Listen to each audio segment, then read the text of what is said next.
सुनहरी आंखों वाले वो शख्स अभी भी शॉप के एंट्रेंस की तरफ देख रहा था, जबकि शियोहाई उसके पीछे खड़े होके अपने आप ही में बड़बड़ा रहा था। तुम्हें नहीं लगता आजकल के ज़माने के लड़के होके भी उस लड़के का हिस्ट्री नॉलेज कुछ ज़्यादा ही है? शियोहाई ने खुद को कंटिन्यू किया। हाँ, उस लड़के का यूनिफॉर्म देखकर लग रहा था कि वो पास ही के स्कूल का स्टूडेंट है। वैसे ये बोलते हुए जब शियोहाई ने उस सुनहरी आंखों वाले शख्स की तरफ देखा तो उसने देखा कि वो दो सुनहरी आंखें अभी भी उस शॉप के एंट्रेंस की तरफ टिके हुए हैं, जैसे कुछ ढूंढने की कोशिश कर रहे। उसके फेस में एक टाइनी सी मुस्कान आ गया था। उसने उसको टीज करने का सोचा और उसने खुद को कंटिन्यू किया। वैसे वो लड़का बहुत क्यूट था और ब्यूटीफुल भी, है ना इबो? ये बस सुनते ही अचानक से ही वो सुनहरी दो आंखें उसकी तरफ मुड़ गया। उसकी आंखों में क्यूरियोसिटी था। मैं उसका फेस नहीं देख पाया। उसकी तो आंखों में डिसअपॉइंटेड साफ था। ये देख के शियोहाई ने सोचा ऐसा मौका वो कैसे गवा सकता है ना? तो उसने इबो को टीज करते हुए बोला, इबो तुमने मिस कर दिया है। मालूम है वो लड़का बहुत ब्यूटीफुल था। मुझे विश्वास है कि तुम उसे ज़रूर पसंद करते। वैसे मुझे नहीं लगता कि तुम्हें देखने की ज़रूरत है, क्योंकि उससे पहले ही अंकल, उस शख्स ने थोड़ी इस वर्ड पे जोर दिया था, इस अंकल वर्ड पे। उसकी ईयर्स पूरी तरीके से पिंक हो चुका था। हे, ऐसे अंकल बोल के मत पुकारो सबके सामने। भले ही मैं तुम्हारा अंकल हूँ, लेकिन मेरा उम्र कितना है हाँ, जो कि तुम मुझे ऐसे सबके सामने अंकल अंकल बोल के पुकारते रहोगे? देखो ना, मैं सिंगल हूँ, मैं शादी नहीं हुई, यहाँ तक कि मैं अभी वर्जिन हूँ, यहाँ तक कि मेरा कोई बॉयफ्रेंड या गर्लफ्रेंड भी नहीं है। ओ ये तुम ऐसा करना बंद कब करोगे? ये बोल के शियोहाई रोने की नाटक करने लग गया था। वो सुनहरी दो आंखों का ओनर यानी कि इवो, वो सोच रहा था क्या वो हंसे या फिर रोए, क्या करे वो अपने अंकल का। लेकिन उसने सिर्फ यही बोला, लेकिन आप मेरे अंकल हो। ये बोलते हुए इवो के आंखों में कुछ एक अनजाने से एहसास थे, शायद ऐसे कुछ बातें जो शियोहाई समझ चुका था। उसकी आंखों की तरफ देखते शियोहाई चुप हो गया। उसकी हंसी अपने आप ही गायब हो चुका था। उसकी जगह ले लिया था एक दर्द भरी हंसी। वो उस सुनहरी आंखों वाले उस लड़की के पास गया और उसके माथे पे पैट करने लगा। वो उसके बालों को सहलाते हुए बोला, हाँ इबो, मैं तुम्हारा अंकल हूँ और तुम मेरे नेफ्यू हो, क्योंकि तुम मेरे इंजी का छोटा सा वांगजी जो हो। तुम तो मेरे भी वांगजी हो। इबो ने अपनी वो दो बड़े बड़े खूबसूरत सी सुनहरी आंखों को उठाते हुए शियोहाई की तरफ देखा। मैं इंजी को बहुत मिस करता हूँ। मालूम है इबो, आप मम्मा को मिस करते हैं अंकल? मैं इंजी को बहुत मिस करता हूँ। मैं भी। शियोहाई को पता नहीं था कि वो क्या बोले इस लड़के को। वो सिर्फ उसे हग ही कर सकता है, लेकिन ये वो किसी का फिजिकल टच में आना पसंद नहीं करता, ये वो जानता है। इसीलिए वो सिर्फ उसका बाल ही सहला सकता है। ईवो ने शोहै की तरफ देखते हुए बोला, अंकल, मैं इस बार परमानेंट आ गया हूँ, मैं और नहीं वापस जाऊँगा। शोहै ने बोला, सच में? पूरे 7 इयर्स के बाद फाइनली अब तुम वापस तो नहीं जाओगे ना? मैं नहीं जाऊँगा। ओके, तो तुम कब लौटे? मैं कल रात के फ्लाइट से आया हूँ और आज सुबह आपके पास। माय लिटिल वांग जी, मुझे इतना मिस कर रहा था। अंकल, फिर से अंकल? अच्छा चलो कोई हो, मैं सिर्फ तुम्हारे लिए अंकल हूँ, है ना? ईवो, उसकी 2 आँखों में उसकी खुशी साफ झलक रहा था। अच्छा, तो हुआन का क्या? वो तुम्हारे साथ नहीं आया? गगा कॉलेज के असाइनमेंट के लिए रुक गए हैं। वो आज की रात की फ़्लाइट में आ जाएंगे शायद। वाह ईवो, ये तो बहुत अच्छी बात है। फाइनली तुम 2 भाई एक साथ यहीं पे रहोगे ना आपसे? मैं तो रह रहा हूँ, लेकिन गगा का मुझे पता नहीं।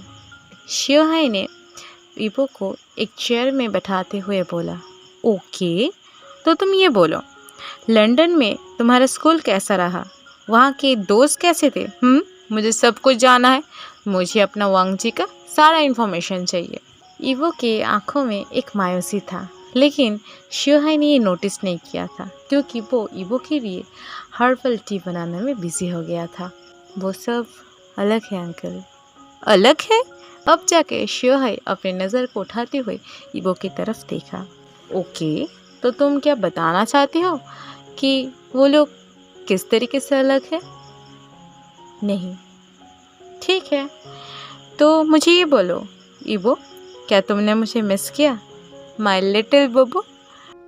ईवो ने शोहै की तरफ देखते हुए बोला, अंकल, मैं तो सिर्फ यहाँ पे आपके और मम्मा के लिए ही बार बार वापस आता हूँ। ये बात सुनते ही शोहै का हाथ रुक गया, जो कि हर्बल टी बनाने में बिजी था। ईवो, उसने एक डीप ब्रीथ लिया। सुनहरी आंखें वाले उस खूबसूरत सी लड़की की तरफ देख के उसने अपने आप ही में सोचा, मेरे पास तुम्हें देने के लिए कुछ नहीं है ईवो, बस प्यार। मैं बस तुम्हें प्यार ही दे सकता हूँ। इसके अलावा भी मैं तुम्हें और कुछ नहीं दे सकता, और ये मेरी बदकिस्मत है। दूसरी तरफ जान रोड पे चल रहा था। लेट, ओ माय गॉड, मैं आज फिर से लेट हो गया। आज भी लेट हो गया। आज क्यों यार? ये सब कुछ चैंग के लिए है। चैंग, मैं तुम्हें छोड़ने नहीं वाला, मौका मेरे हाथ में भी आएगा। ये सब बोलते हुए और मन में चैंग को गाली देते हुए वो चल रहा था, या फिर बोला जाए तो वो भाग रहा था। वो भागते भागते एक बार घर की तरफ देखा। टाइम बहुत देर पहले ही जा चुका है और उसे पता है गार्ड अंकल उसे आज भी एंट्री नहीं करने देगा, तो इसलिए वो स्कूल के एंट्रेंस की तरफ आगे बढ़ने के बजाय वो स्कूल के पीछे की तरफ जाने लगा। उसे पता है उसे कहाँ जाना है। इसके बाद वो स्कूल के पीछे वाले वॉल के एक खास जगह पे आके रुक जाता है। स्कूल के चारों तरफ के बाउंड्री के सिर्फ यही जगह का इस छोटा सा हिस्सा थोड़ा सा टूटा हुआ है, क्योंकि यहाँ पे कंस्ट्रक्शन का काम चल रहा था बहुत दिन पहले से, और बीच में कुछ होने की वजह से रुक गया था। ये जान को पता नहीं कि क्यों रुक गया था, क्योंकि वो बचपन से ही इसे ऐसे टूटा हुआ देख रहा है, और क्योंकि वो हमेशा लेट होता था तो वो इसे स्कूल में एंट्री करने का एक दूसरा रास्ता बना लिया है। अगर ये बोला जाए तो ज़्यादा अच्छा हुआ कि जान को स्कूल की गेट से एंट्री करने की जगह यहाँ से एंट्री करने में ज़्यादा मज़ा आता था, और वो एंट्री करता था भी, और उसके साथ उसका कुछ दोस्त भी। आज भी कुछ ऐसा ही हुआ था। जान ने पहले अपने बैग को उस वॉल के दूसरी तरफ फेंक दिया था। इसके बाद वो अपने हाथ के बल एक छोटा सा जंप किया और वो वॉल के दूसरी तरफ चला गया था। स्कूल में एंट्री करते ही वो अपने रूम की तरफ आगे बढ़ने लगा। वो समझ चुका था सर तो अंदर होंगे ही ना, तो एक ही रास्ता है उसे अंदर जाने का। वो घूम के उनके क्लास के दूसरी तरफ चला गया था। उस तरफ बड़े बड़े 2 विंडो थे। एक्चुअली बात क्या है, जान का जो क्लासरूम है वो कुछ इस तरीके का है। उस पे 4 विंडोज़ हैं, 2 बाहर की तरफ और 2 कॉरिडोर की तरफ। वो कॉरिडोर वाले विंडो से जो कोई भी आ जा सकता है, लेकिन कोई हिम्मत नहीं करता क्योंकि वो सर से डरते जो है। लेकिन हमारे जान तो जान है, वो कहाँ डरने वाला। वो तो एंट्री करेगा तो करेगा, विंडो से ही करेगा। ये तो उसका हर दिन का काम था, और पनिशमेंट खाने का भी। आज भी कुछ ऐसा ही हुआ था। वो चुपचाप विंडो के पास जहाँ पे उसका दोस्त नीवाई संग बैठा था, उसको उसका बैग पास कर दिया। नीवाई संग ने देख लिया था। वो अपने सर को छुपाते हुए चुपके से उसके बैग को ले लिया था। चोरी चोरी अंदर की तरफ झांका। उसने देखा कि उनके सर सभी को रिजल्ट दे रहे, और सर के डेस्क के सामने एक लड़का है। यही मौका है, सर उसे देख भी नहीं पाएगा। ये सोच के जान ने एक छोटा सा जंप किया और रूम के अंदर आ गया। इसके बाद वो विंडो को बंद करने ही वाला था, तभी एक आवाज़ गूंज उठा पूरे रूम में, विंडो को खुला ही छोड़ दो जान, और अपने सीट पे बैठ जाओ। जान चौंक गया था। फिर से नहीं, आज भी वो पकड़ा गया। उसने पीछे मुड़ के देखा तो गोल्डन फ्रेम के चश्मे पहने हुए एक हैंडसम मैन वहाँ पे बैठा था। उन्होंने बोला, आज भी जान तुम्हारा कुछ नहीं होगा। वैसे क्या बोलूँ तुम्हें, तुम शैतानी बंद क्यों नहीं कर देते? तुम्हें मालूम है ना, सिर्फ ये शैतानी करने की वजह से ही तुम्हें पनिशमेंट मिलता है, वरना अदर्स तुम इतने इंटेलिजेंट हो कि हमें कोई मौका ही नहीं मिलता तुम्हें कुछ बोलने का। जान अपने सर झुकाते हुए खड़ा था वहाँ पे। ठीक है, जाओ अपने जगह पे जाके बैठ जाओ। मैं ये एक्सपेक्ट तो तुम्हारे से कर ही सकता हूँ ना जान, नए क्लास में तुम ये फिर से नहीं करोगे? हाँ सर, आप एक्सपेक्टेशन रख सकता है। लेकिन नीवाई संग ने अपने सर को झुकाते हुए टीस किया। सर, एक्सपेक्टेशन रखना अच्छी बात है, लेकिन मिरेकल के लिए वेट करना बिल्कुल भी नहीं। ये बात सुनते ही पूरी क्लास हंसने लगा था, और जान बहुत गुस्से से नीवाई संग की तरफ देख रहा था, जैसे कि वो उसे कच्चा ही चबा जाएगा। सर को पता था ये टीस बैक बेंचर्स में ही कोई होंगे। अपनी जगह पे आते ही जान का पहला काम ये था कि नीवाई संग के बन को पकड़ के अच्छी तरीके से झंझोड़ देना। नीवाई संग अपने मुंह पे हाथ रख के अपने दर्द को कम करने की कोशिश कर रहा था, और वेनिंग जो कि उन दोनों के सामने बैठे थे, जिसके पीछे छुपते हुए नीवाई संग इतनी देर से टीस कर रहा था जान को, वो अब पीछे मुड़ते हुए बोला, जान आज भी लेट? सीरियसली? ये सब चैंग की वजह से है। नीवाई संग ने बोला। चैंग यानी कि चैंगेगे? हाँ हाँ, वही उसके लिए है। तुम और तुम्हारे गगा कभी नहीं सुधरेंगे, मालूम है ना? तो ये छोड़ दो जान। नहीं, तुम चुप करो ना। तुम इतना बोरिंग क्यों हो? हाँ, क्योंकि वो है ही बोरिंग पर्सन। नीवाई संग ने फिर से टीज किया था, लेकिन इस बार वो पहले से अपने बाल को अच्छी तरीके से प्रोटेक्ट किए हुए था, ताकि इस बार जान की जगह वेनिंग ना उसके बाल को पकड़ के झंझोड़ते थे, क्योंकि पहले ही जान ने उसका हेयर स्टाइल खराब कर दिया था। वैसे जान, हमारा ट्रीट कहाँ है? ट्रीट? हाँ, वो तो तुम्हें ज़रूर मिलेगा। बोलो क्या चाहिए? वेनिंग ने बोला, नेटफ्लिक्स कैसा रहेगा? नेटफ्लिक्स और चिल करेंगी होल नाइट? सीरियसली आनी? क्या सच में? हम लोग और बच्चे नहीं हैं आफ्टर ऑल। अच्छा, व्हाट अबाउट क्लब? जान ने सर हिलाते हुए नोट किया। सही, ऑलमोस्ट 16 के हैं हम लोग। नेटफ्लिक्स देखने का उम्र बहुत दिन पहले ही चला गया है। ही ये बोल के वो वेनिंग को टीज कर रहा था। वेनिंग ने उन दोनों की तरफ देखते हुए अपने आई को रोल किया। 16 को भी माइनर ही बोलते हैं, ये पता है ना? और क्लब, तुम्हें मालूम है ना, हम क्लब में एंट्री नहीं कर सकते हैं। वैसन ने वेनिंग को चुप कराते हुए बोला, ओके सुनो, सारे इंतजाम मैं कर दूंगा। ट्रस्ट मी, मैं सब कुछ कर दूंगा। ओके, तो फिर डील फाइनल। पैसे के बारे में चिंता मत करो, मैं तुम्हें सब कुछ ट्रांसफ़र कर दूंगा, ठीक है?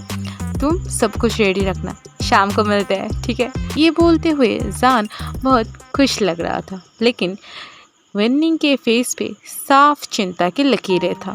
जान, ये कुछ ज्यादा नहीं हो रहा है? तुम्हें मालूम है ना ये इल्लीगल है। जान ने उसकी तरफ देखते हुए बोला, चिल वेन्निंग, सब कुछ ठीक हो जाएगा, भरोसा करो मुझ पे। तुम मुझे भरोसा करते हो ना? ये बोलते हुए जान ने वेन्निंग का एक हाथ पकड़ लिया था और उसके आंखों की तरफ देखते हुए एक सॉफ्ट सी स्माइल दे रहा था। वेन्निंग और कैसे ना बोल पाता था। इनफैक्ट जान की इस तरीके का स्माइल देख के कोई भी कर सकता है ना? तो वेन्निंग क्या बोला था? उसने भी मिनट भी नहीं लिया, वो पिघल चुका था। वो जान के हाथ के ऊपर अपनी थाम से राउंड करते हुए बोला, I don't know but I trust you. दूसरी तरफ ईवो घर लौट रहा था एक आलीशान कार में, जिसको देख के लग रहा था वो कार बहुत ज़्यादा एक्सपेंसिव है। ड्राइवर ड्राइव कर रहा था और ईवो विंडो से बाहर की तरफ देख रहा था। गाड़ी लान मैंशन की तरफ जा रहा था। ईवो उस अनजान शख्स के बारे में सोच रहा था।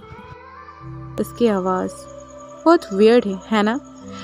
ईवो जैसे उसको भूल ही नहीं पा रहा था, यहाँ तक कि वो उसका फेस तक नहीं देखा, सिर्फ उसकी आवाज़ ही सुना है और उसका कुछ झलक। हाँ, क्यों ऐसा हो रहा है उसके साथ? वो ये सब सोच रहा था, यहाँ तक कि वो उस शॉप का सारा नर्सिसस को खरीद भी लिया था। क्यों उसने ऐसा किया? उसके अंकल शोहाई बहुत शॉक हो गया था जब ईवो ने ये बोला था, अंकल। हाँ ईवो, आपके शॉप के नर्सिसस का प्राइस कितना है? क्यों पूछ रहे हो? बस ऐसे ही बताइए। Per piece 450 yuan. 450 yuan, okay. Uncle, तो मैं ये सारे फ्लावर्स खरीद सकता हूँ? शोहाई ये बात सुनते ही लगभग शॉक हो चुका था। लेकिन क्यों ईवो? अंकल, मुझे बस ये फूल पसंद है, मुझे इन्हें खरीदना है। ये बोलते हुए ईवो ने उसके पास ही का एक नर्सिसस को सहलाने लगा। शोहाई के फेस में एक टाइनी सी मुस्कान आ गया था। उसे पता चल गया था ईवो ये फूल क्यों खरीद रहा है। उसने सारे फूल को ईवो के नाम पे बिल कर दिया था, लेकिन जब वो इन्हें पैक करने लगा, ईवो ने मना किया। उसने बोला, अगर कोई भी उनके शॉप में कपल्स आए तो वो इन्हें 2 पीसेस में फ्री में बांट दे।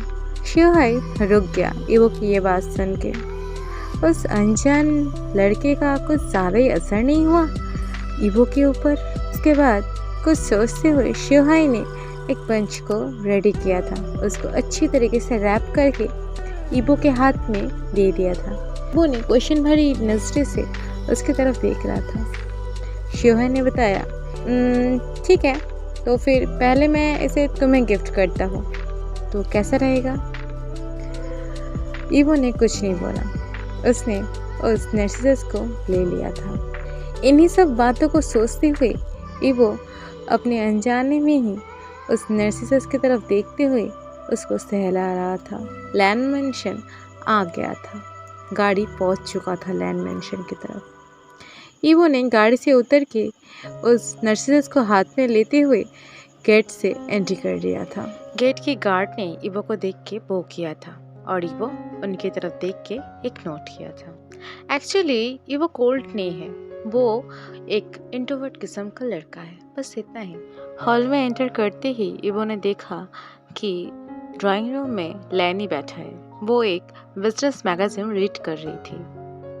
किसी के आने की आहट से ही लैनी ने बिजनेस मैगजीन से अपनी नज़र को उठाते हुए एंट्रेंस की तरफ देखा।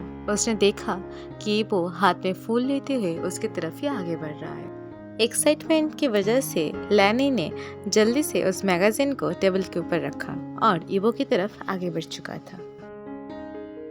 ईवो, माय बेबी, तुम मम्मा के लिए फ्लावर ले आए हो?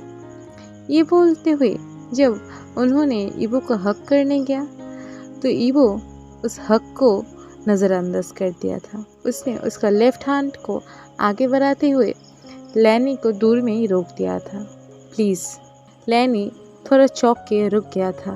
वो ईवो की तरफ देख रहा था, या फिर बोला जाए ईवो का चेहरा पढ़ने की कोशिश कर रहा था। फिर उसकी नज़र ईवो के पूरे बॉडी से होते हुए उसके हाथ के उस फ्लावर की तरफ गया। ईवो ने बताया, ये आपके लिए नहीं है। ये बोलते हुए ईवो ने सीधा सेकंड फ्लोर में चला गया था, वहीं पे उसके माँ को अकेला छोड़ के। लैनी थोड़ा चौंक गया था। उसके फेस में हर्ट साफ था, लेकिन उसने कुछ रिएक्ट नहीं किया। उसके फेस का जो हर्ट एक्सप्रेशन था वो पलक झपकाते ही चेंज हो गया था। इतना नॉर्मल हो गया था जैसे कुछ भी नहीं हुआ। वो फिर से अपने बिजनेस मैगजीन में लीन हो गया था। अब शाम को क्लब के अंदर जान बार काउंटर के पास बैठा था। उसके फेस टू फेस और एक लड़का बैठा था। वहाँ के एटमॉस्फेयर कुछ अलग ही था। चारों तरफ के वो हल्के हल्के ब्लू रेड डिम लाइट के अंदर बहुत सारे लोग डांस कर रहे थे। हिल्स और शोज की आवाज़ हो रहे थे। वो लोग झूम रहे थे उस हवा में जैसे नशा खुला हुआ था, और डीजे के म्यूजिक में वाइब्स। दूसरी तरफ जान एक के बाद एक बियर पीते ही जा रहा था। देख के लग रहा था कि कंपटीशन चल रहा था। 10 नंबर बॉटल को खाली करके जान ने जब उस काउंटर के टेबल के ऊपर रखा तो सामने वाला जो लड़का बैठा था वो थोड़ा शॉक हो गया था। उसने शॉक होते हुए अपने साथियों की तरफ देख रहा था। लाला, पूरे 10,000 इस टेबल पर रख अभी, ये बोलते हुए जान और उसके दोस्त हूट करने लग गए थे। उस लड़के ने अपने पॉकेट से 10,000 निकाला और उस टेबल में रख दिया था। वाईसंग इस चैलेंज को लेने के लिए जान को एनकरेज किया था, और जान भी ये चैलेंज ले लिया था और जीत भी लिया था, क्योंकि रिजल्ट तो सामने ही है। लेकिन हाँ, वन्नी पहले से मना कर रहा था, लेकिन अब जब जान जीत गए हैं तो वो भी खुश है। वन्नी ने बोला, अब काफ़ी हो चुका है जान। वाईसंग, चलो अब घर चलो, रात काफ़ी हो चुका है, अब हमें घर लौट जाना चाहिए। लेकिन वाईसंग कहाँ मानने वाला था। चिल डूड, अब रात ज़्यादा नहीं हुई है ना जान? हाँ, ज़्यादा रात नहीं हुई है। कितने बजे है अभी? अभी तो लगभग 2 बजने वाले हैं। 2 बजने वाले हैं? हाँ। वाईसंग, क्या तुम्हें अपने गगा से डर नहीं लग रहा है आज? जान ने हंसते हुए बोला। वाईसंग ने बोला, गगा तो घर पे ही नहीं है, डरना किससे? अच्छा, ये बात है। ये बोलते हुए जान वो डेविल से स्माइल लेके वेन्निंग की तरफ देख रहा था, और वेन्निंग स्माइल बैक कर रहा था। उसके फेस में भी सेम डेविल से स्माइल था। संग उन दोनों की तरफ देख के डरने लग गया था, क्योंकि उन्हें पता था जब भी वो दोनों ऐसे स्माइल करते तो ऑब्वियसली कोई खिचड़ी पकने वाला है। जान ने वेन्निंग को बोला, आने तुम्हारे फ़ोन में वो वीडियो है ना? वेन्निंग ने भी तुरंत जवाब दिया, हाँ है ना। वैसा लगभग अपनी लड़खड़ाते हुए आवाज़ से बोला, कौन सा वीडियो के बारे में बोल रहे हो तुम? हाँ, कौन से वीडियो के बारे में बात कर रहे हो? वही वाला जिसमें वाईसंग एक हाथ पे बियर लेके डांस कर रहा था। हाँ, क्या करने वाले हो तुम उस वीडियो को लेके? हाँ, सोच रहे हैं हम उस वीडियो को लेके क्या नीगा को सेंड कर दे। जान ने जब ये बोल रहा था तो वेन्निंग ने जान के साथ देते हुए बोला, सोचना क्या है जान, सेंड कर देते हैं ना। नहीं, ऐसा क्यों कर रहे हो? तुम लोग मेरे दोस्त हो या फिर दुश्मन? जान ने वाईसंग के कंधे पे हाथ डालते हुए बोला, वाईसंग, क्या तुमने एक बात नहीं सुनी? बात? कौन सी बात? हाँ, वो कहावत जहाँ पे बोलते हैं कि दोस्त को कभी भरोसा नहीं करना चाहिए, है ना? जान, देखो, ये सब बोलते हुए वो लोग अपने आप ही में हंसी मजाक कर रहे थे, ये ना रियलाइज़ करते हुए कि वो तीनों ही कुछ लड़कों से घेर लिया गया है। उन लोगों को देख के लग रहा था कि वो लोग जान और उनके ग्रुप से काफ़ी बड़ा है। शायद वो लोग कॉलेज में होंगे या फिर यूनिवर्सिटी के, लेकिन जो भी हो वो लोग स्टूडेंट तो बिल्कुल भी नहीं लग रहे थे, क्योंकि वो लोग कम उम्र के साथ साथ गुंडे किस्म के भी थे। वेन्निंग ने जान की तरफ देखते हुए बोला, जान देखो, लगभग अब 2 बज गए हैं, अब हमें घर चलना चाहिए, है ना? नहीं, अभी नहीं, जान मना कर रहा था, लेकिन वेन्नी ज़बरदस्ती उसे साथ ले जाने की कोशिश कर रहा था। एंड तभी उन्होंने रियलाइज़ किया कि वो लोग एक सर्कल के अंदर है, कुछ गुंडे किस्म के आदमी के सर्कल के अंदर। अब हुआइसंग को डर लगने लग गया था। जान ने पूरे ग्रुप में से उस लड़की की तरफ देखा जिसके सामने वो कुछ देर पहले ही बैठा था फेस टू फेस। वो उसके तरफ देख के बोला, याओ, अब क्या चाहिए? अब क्यों हमारे रास्ता रोक रहे हो? याओ यानी वो शख्स ने बोला, सच बताओ जान, मुझे ना तुम्हारे रास्ते के बीच में आने का कोई भी इंटरेस्ट नहीं है, लेकिन तुम ही हो जो बार बार मेरे रास्ते के बीच में आ जाते हो, तो मैं कैसे ये सह लूँ? तुम्हें बताओ। क्या बकवास कर रहे हो याओ? मैं और बकवास? तुम्हें पता है मैं वो नहीं करता। क्या तुम्हें चढ़ गया है? मैंने नहीं पिया, पिया तो तुमने है जान, और उसका पूरा वीडियो मेरे इस मोबाइल पे है। ये बोल के यो नाम के उस लड़के ने, जो लगभग जान के ही उम्र के होंगे, उसने अपने पॉकेट से एक फ़ोन निकल के एक वीडियो ऑन किया था जहाँ पे साफ दिख रहा था जान बियर पी रहा था। एंड तुम्हें पता है जान, मैं इस वीडियो को लेके क्या करने वाला हूँ? क्या करने वाले हो तुम? ओ जान, इतना गुस्से क्यों हो रहे हो? मैं बस इस वीडियो को लेके तुम्हारे स्कूल के ग्रुप में डालने वाला हूँ। एंड पता है तुम्हें फिर क्या होगा? तुम्हें पहले तो स्कूल से सस्पेंड कर दिया जाएगा, तुम्हारी गार्जियन कॉल होगा, एंड फिर तुम्हारे फैन फॉलोअर्स, उनके बीच में भी तुम्हारी कोई इज्जत नहीं रहेगा, और सबसे इम्पोर्टेंट, तुम्हें शायद हमेशा के लिए स्कूल के टीम से निकाल दिया जाएगा। जान ने लगभग अपना दांत पीसते हुए बोला, don't you dare. Of course I dare sweetheart. Yao ने अपने फेस में एक डिस्गस्टिंग स्माइल लाते हुए ये बोल रहा था, स्वीटहार्ट, तुम अपने राइवल से और क्या एक्सपेक्ट कर सकते हो? याओ, तुम ऐसा कुछ नहीं करोगे। और मैं ऐसा क्यों नहीं करूँगा? आफ्टर ऑल, तुम्हारे टीम से निकलना और ट्रॉफी मेरे हाथ में आना एक ही बात है। लेकिन उसके लिए पहले तुम्हें यह वीडियो अपलोड करना पड़ेगा, जो कि मैं तुम्हें करने नहीं दूंगा। ये बोल के वेन्निंग ने बहुत एग्रेसिवली, किसी को बिना कुछ सोचने समझने देने से पहले ही याओ के हाथ से लगभग वो फ़ोन छीन लिया था और उसको उस बार के फ्लोर में ही पटक दिया था। अब हंसने का बारी जान का था। जान के फेस में एक स्मिक आ गया था। उसने याओ की तरफ देखते हुए बोला, ओ याओ, अब तुम मुझे टीम से कैसे निकालोगे? So said Yao, how could you gonna prove it? Because now you don't have any evidence after all. यो अब जाके समझ गया था कि एक्चुअल में क्या हुआ था वहाँ पे। उसने फ्लोर पे बैठ के उस फ़ोन को उठाते हुए देखा, नहीं, फ़ोन पूरी तरीके से टूट चुका है और वो शायद ही ठीक हो पाएगा। वो ठीक हो भी जाए, लेकिन उसका इंटरनल डाटा फिर से वापस आने का कोई चांस नहीं है, क्योंकि फ़ोन के हालात देख के ही ये बोला जा सकता है। यह लगभग कांपते हुए अपने टूटी हुए फ़ोन को लेके उठ खड़ा हुआ था और उसने चीखते हुए बोला, जाने मत दो इस बास्टर्ड को। उसके बाद ख़त्म होने से पहले ही वाईसांग के ऊपर एक मुक्का आके गिरा था।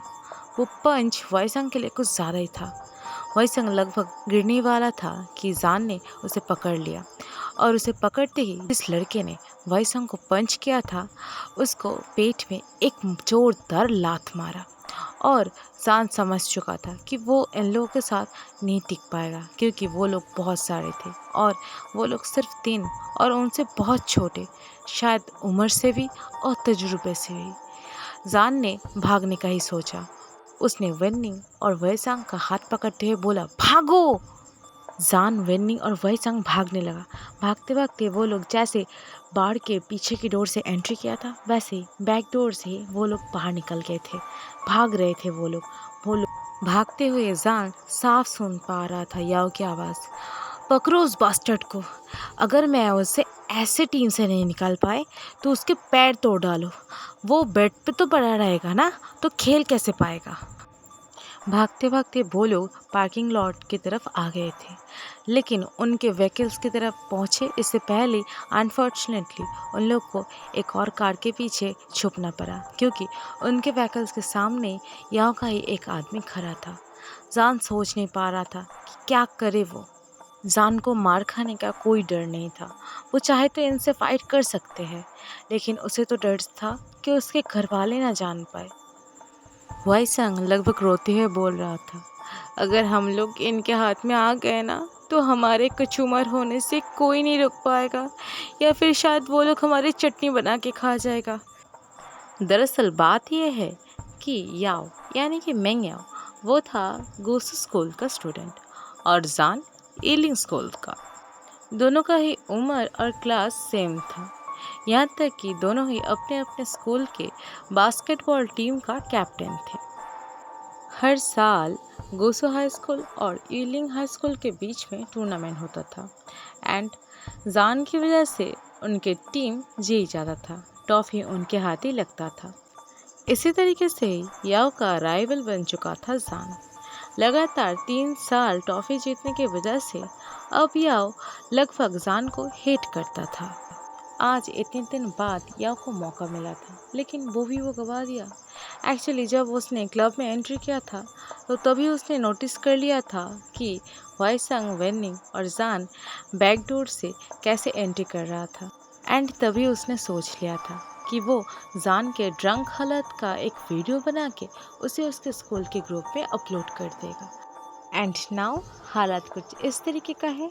याओ और उसके कुछ गुंडे जान और उसके 2 दोस्त को ढूंढ रहे थे, जो लोग पार्किंग लॉट के अंदर ही गाड़ी के पीछे छुपे हुए थे। वेनिंग वाईसंग को संभालने की कोशिश कर रहा था और जान वो चारों तरफ में अच्छी तरीके से नजर रख रहा था कि कोई बाहर निकालने की रास्ता है या नहीं। तभी जान ने नोटिस किया कि उन गुंडों में से एक के हाथ में एक नाइफ है। उस नाइफ को देख के उसने गल्फ किया, क्या ये कुछ ज़्यादा नहीं हो रहा है।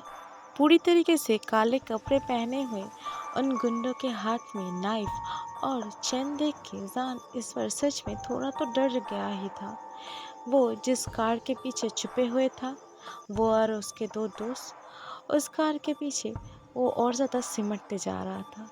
जान ने खुद को आगे बढ़ाते हुए चारों तरफ देखा, जाने के कोई रास्ता है कि नहीं। तभी उसने रियलाइज़ किया उसके फेस के सामने ही 2 ब्लैक बेयर आके रुका है।